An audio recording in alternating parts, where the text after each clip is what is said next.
जय हिंद। पेडागोजी 456 में आपका स्वागत है। आज हम लोग चिन्ह परिपाटी के बारे में पढ़ने वाले हैं। चिन्ह परिपाटी को इंग्लिश में साइन कन्वेंशन भी बोलते हैं। पिछले क्लास में हम लोग अवतल दर्पण के बारे में पढ़ चुके हैं, उत्तल दर्पण के बारे में पढ़ चुके हैं, समतल दर्पण के बारे में पढ़ चुके हैं और प्रकाश के बारे में हम लोग पढ़ चुके हैं।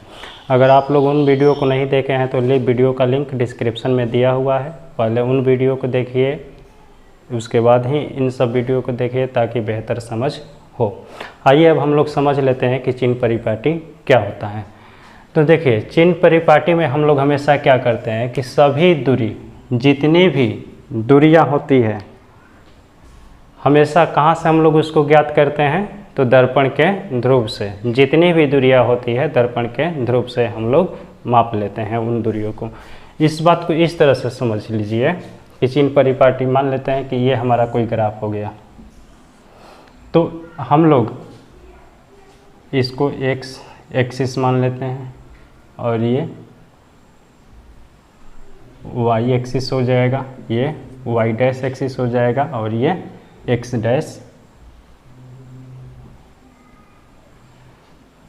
डैश एक्सिस हो जाएगा। तो जब यहाँ पे अगर हमारा कोई मूल बिंदु होता है, इस बिंदु पे कोई मूल बिंदु होता है, तो इस साइड से, यहाँ से, इस मूल बिंदु से जब हम लोग बढ़ते हैं किधर, हमेशा जब दाईं ओर बढ़ते हैं तो इस साइड में दूरियां क्या होती है? धनात्मक होती है। जैसे +1, +2, +3, इस तरह से इधर की दूरियां, दाईं ओर की दूरियां, जितनी भी दाईं ओर की दूरियां होती है सारी दूरियां धनात्मक होती है। फिर जब हम लोग ऊपर की ओर जाते हैं इस ग्राफ में, तो ऊपर की दूरियां भी सारी की क्या होती है? प्लस वाली होती है। यानी कि सारी दूरियां क्या होती है? ऊपर की भी सारी दूरियां धनात्मक होती है। जैसे फिर हम नीचे आते हैं तो दूरियां क्या होती है? माइनस होती जाती हैं। इधर की जितनी भी दूरियां हैं सब क्या होंगे? माइनस होंगे। फिर हम दर्पण बोल रहे हैं, इस मूल बिंदु से जब बाईं ओर बढ़ते हैं तो इधर की भी दूरी क्या होती है? माइनस में होता है, -1 होता है, -2 होता है, -3 होता है, -4 होता है। कहाँ तक? तो −∞ तक ये मान जाता है। तो मूल बिंदु से दाईं ओर जब हम बढ़ते हैं तो दूरी को क्या रख सकते हैं? धनात्मक रखते हैं। या मूल बिंदु से जब ऊपर जाते हैं तो दूरी को धनात्मक रखते हैं, और मूल बिंदु से बाईं ओर जाने पर दूरी ऋणात्मक हो जाती है, और मूल बिंदु से नीचे आने पर दूरी ऋणात्मक हो जाती है। बस इसी कंसेप्ट को याद रखना है ताकि हम लोग इस दर्पण में जो चिन्ह परिपाटी का रूल है उसको आसानी से समझ सकें। तो आइए इसी ग्राफ को हम यहाँ पे दर्शा देते हैं। अब देखिए, ये हमारा क्या है? एक अवतल दर्पण है। ये क्या है? एक अवतल दर्पण है। तो अवतल दर्पण में यहाँ पे हम कोई वस्तु रख दिए हैं, तो ये वस्तु अभी कहाँ पे है? यहाँ पे C वक्रता केंद्र है, C को वक्रता केंद्र बोलते हैं। F जो होता है दर्पण का मुख्य फोकस होता है, और P जो होता है दर्पण का ध्रुव होता है। तो अभी यहाँ पे वक्रता केंद्र, और यहाँ इधर कुछ नहीं है तो यहाँ पे अनंत है, कुछ नहीं है तो वस्तु का कहाँ पे है? अनंत और वक्रता केंद्र के बीच में है। तो जब वस्तु वक्रता केंद्र और अनंत के बीच में रहेगा तो उसका प्रतिबिंब कहाँ बनता है? तो वस्तु का प्रतिबिंब कहाँ पे बनता है? सेंटर और फोकस के बीच में वस्तु का प्रतिबिंब बनता है। पिछले वीडियो में अवतल दर्पण का जब हम बताए थे, अवतल दर्पण में बने प्रतिबिंब की स्थिति क्या होगी, तो वहाँ पे इन सारी बातों को अच्छी तरह से समझाया गया है। पहले उस वीडियो को देखिए, उसके बाद ही इस वीडियो को देखिए ताकि बेहतर समझ आए। तो देखिए, जब वस्तु केंद्र और अनंत के बीच में रहेगी तो उसका प्रतिबिंब फोकस और सेंटर के बीच में बनेगा। मतलब कि वक्रता केंद्र और मुख्य फोकस के बीच में वस्तु का प्रतिबिंब बनेगा। और प्रतिबिंब कैसा बनेगा? तो वस्तु से प्रतिबिंब छोटा बनता है। दर्पण के ध्रुव और मुख्य फोकस, दर्पण के ध्रुव और मुख्य फोकस के बीच की दूरी को हम लोग क्या बोलते हैं? फोकस दूरी, और इसको F से सूचित करते हैं। उसके बाद प्रतिबिंब और दर्पण के ध्रुव के बीच की जो दूरी होती है उसको हम लोग प्रतिबिंब दूरी कहते हैं, और उसको V से सूचित करते हैं।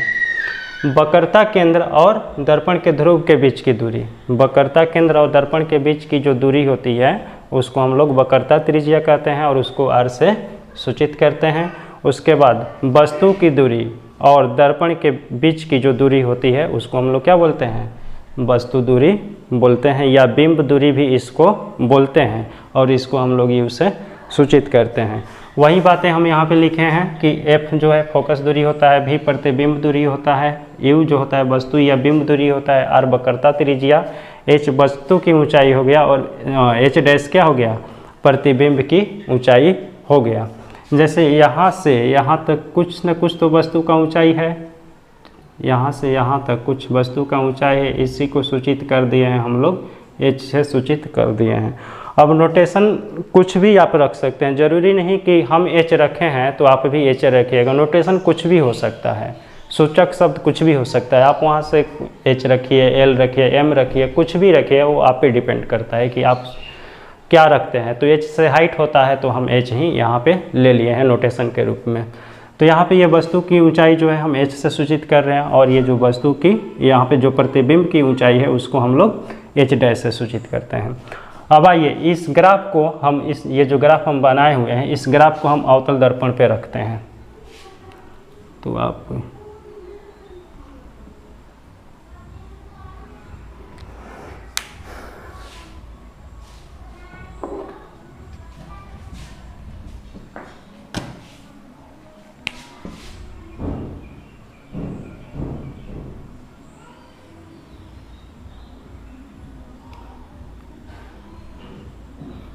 इस लाइन को थोड़ा सा और आगे बढ़ा लेते हैं।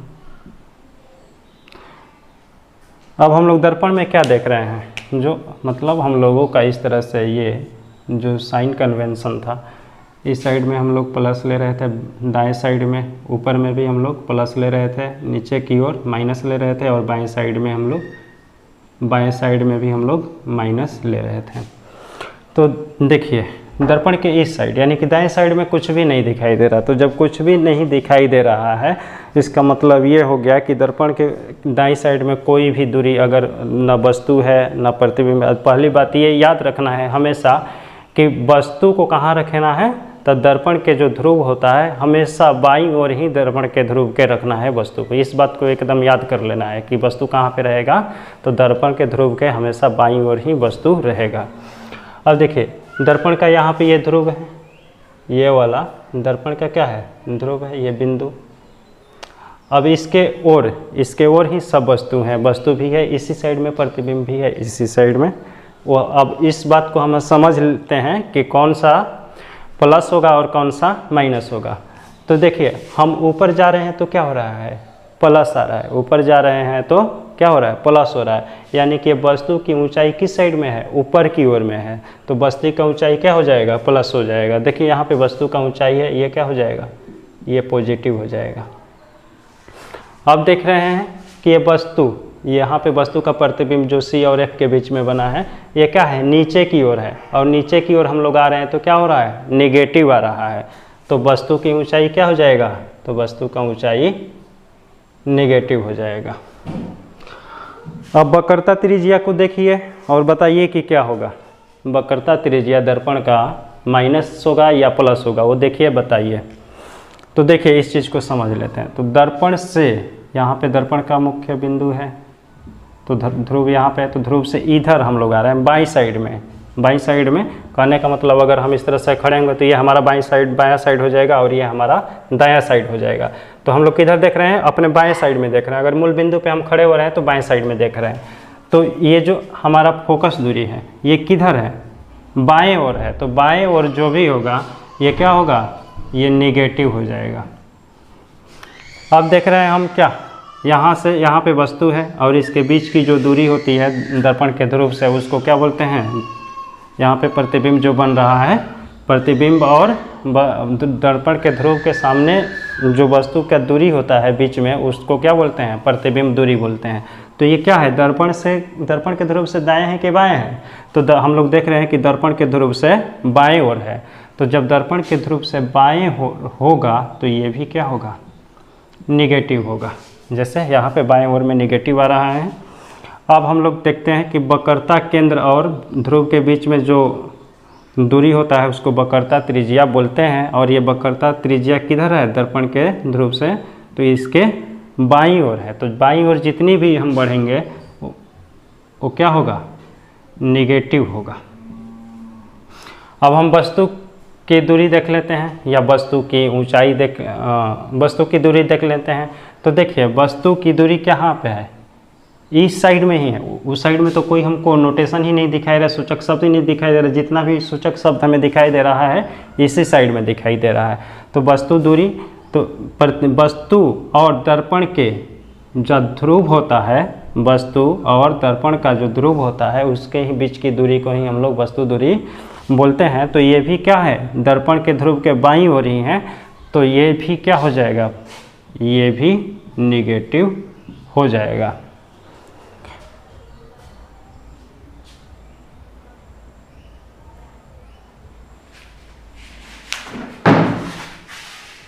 आइए अब हम लोग उत्तल दर्पण के लिए चिन्ह परिपाटी समझ लेते हैं। तो सेम कंसेप्ट वही रहेगा कि ये जो ग्राफ है इसके दाएं साइड में धनात्मक दूरी होती है, नीचे की ओर ऋणात्मक दूरी होती है, फिर ऊपर के साइड में धनात्मक दूरी होती है और इसके बाएं साइड में ऋणात्मक दूरी होती है।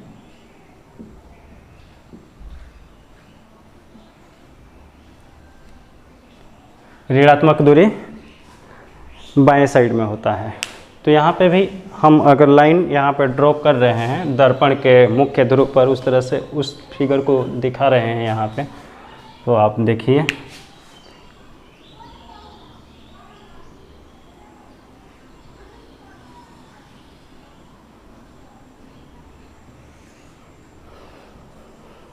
तो देखिए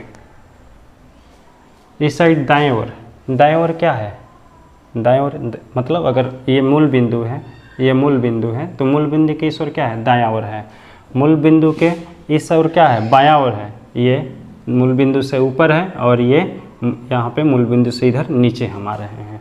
तो देखिए मूल बिंदु के बाईं ओर सिर्फ वस्तु रखी हुई है। याद रखना है, बता चुके हैं कि वस्तु को कहाँ रखना है, हमेशा दर्पण के ध्रुव के बाएं ही रखना है। कोई दर्पण हो, उत्तल दर्पण हो चाहे अवतल दर्पण हो, तो दर्पण से नहीं घबराना है कि मतलब उत्तल दर्पण रहेगा तो उधर वस्तु मतलब दूसरे साइड रखा जाएगा और अवतल दर्पण रहेगा तो वस्तु दूसरे साइड रखा जाएगा, ऐसा कुछ नहीं है। उत्तल दर्पण हो या अवतल दर्पण हो, वस्तु को हमेशा कहाँ रखना है, तो दर्पण के ध्रुव के बाईं ओर ही रखना है। तो बाईं ओर या इसका या ये बिंदु मूल बिंदु है, तो इसके बाईं ओर क्या है, दर्पण का इसके बाईं ओर क्या है, वस्तु रखी हुई है। तो यहाँ पे वस्तु को हम सूचित करती हैं AB से और इसका ऊंचाई H से दर्शा दिए हैं। तो यू क्या है, यू वस्तु की और दर्पण के बीच की दूरी है, इसको वस्तु दूरी बोलेंगे या बिंब दूरी बोलेंगे, इसको यू से सूचित करते हैं। तो ये क्या है, बाईं ओर है ना, तो बाईं ओर हम लोग क्या देख रहे हैं, इसमें बाईं ओर की जो दूरी रहेगा वो क्या होगा, क्या होगा, ऋणात्मक होगा यानी निगेटिव होगा। तो जो वस्तु की दूरी है, वस्तु की दूरी कहाँ पे है, तो वस्तु की दूरी ये है, तो ये क्या होगा, निगेटिव होगा।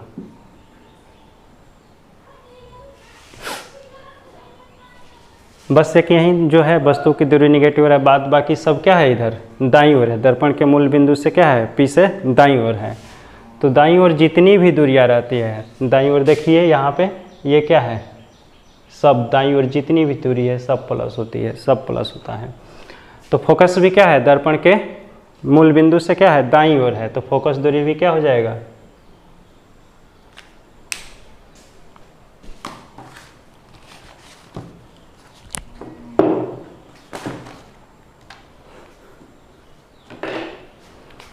ये क्या हो जाएगा, फोकस दूरी भी पॉजिटिव हो जाएगा। उसके बाद प्रतिबिंब दूरी, तो प्रतिबिंब दूरी देखिए, प्रतिबिंब दूरी यहाँ से ये भी दाईं ओर ही है, तो दाईं ओर की जितनी भी दूरियां होती है सब धनात्मक होती है।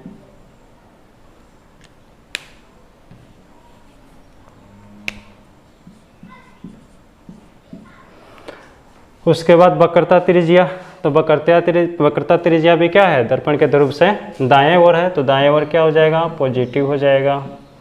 और वस्तु की ऊंचाई क्या है, तो ऊपर की ओर है, तो ऊपर की ओर देखिए, ऊपर का ओर धनात्मक मान आ रहा है, तो वस्तु की ऊंचाई क्या होगा, धनात्मक इसमें होगा। और प्रतिबिंब की ऊंचाई क्या होगा?